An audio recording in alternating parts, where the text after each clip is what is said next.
ఎర్రగొట్టే కారం రంగు రుచి ఆచి కారం పొడి.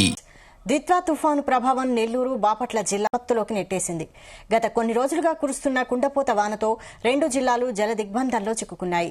మరోసారి భారీ వర్షాలు కురిశాయి. దీంతో నగరాలు, శివార్లు, గ్రామాలు అన్నీ నీటితో నిండిపోయాయి. నెల్లూరులో కురిసిన భారీ వాన నగరంలోని ప్రధాన రహదారులను, చెరువులను తలపిస్తున్నాయి. ముఖ్యంగా మాగుంట లేఅవుట్లోని రైల్వే అండర్ బ్రిడ్జ్ పూర్తిగా మునిగిపోవడంతో వాహనదారులు తీవ్రంగా ఇబ్బంది పడ్డారు. 5 అడుగుల వరకు నీరు నిలిచిపోవడంతో ప్రయాణికులు అర్ధరాత్రి నుంచే నిలిచిపోయారు. మరోవైపు అనేక లోతట్టు ప్రాంతాల్లో ఇళ్లలోకి నీరు చేరి ప్రజలు ఇబ్బందుల్లో మునిగిపోయారు. నగరంలో సరైన డ్రైనేజీ వ్యవస్థ లేకపోవడమే వర్షానికి సమస్యలు పెరగడానికి కారణమని స్థానికులు ఆవేదన వ్యక్తం చేస్తున్నారు.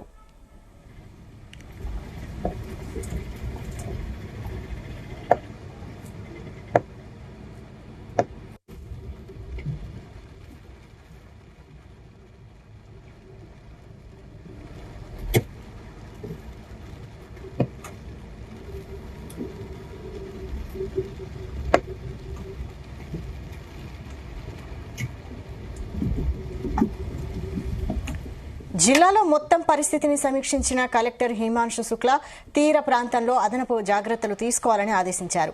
అవసరమైతే ప్రజలను సురక్షిత ప్రాంతాలకు తరలించేందుకు సిద్ధంగా ఉండాలని అధికారులను ఆదేశించారు. ఈ వాతావరణ మార్పుల దెబ్బకు బాపట్ల జిల్లా రైతులపై మరింత తీవ్ర ప్రభావం పడింది. కొల్లూరు, వేమూరు మండలాల్లో కురిసిన భారీ వర్షాలు వరి పంటను పూర్తిగా నాశనం చేశాయి. కోత దశలో ఉన్న ధాన్యం రోడ్ల పక్కన ఆరబెట్టగా పూర్తిగా తడిసిపోయింది.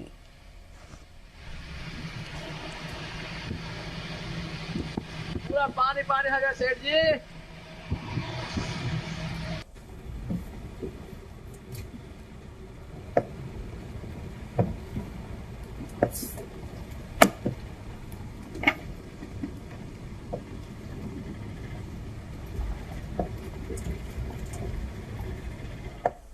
గుమగుమల వంటలే వంటలే ఎర్రగొట్టే కారం రంగు రుచి ఆచి కారం పొడి.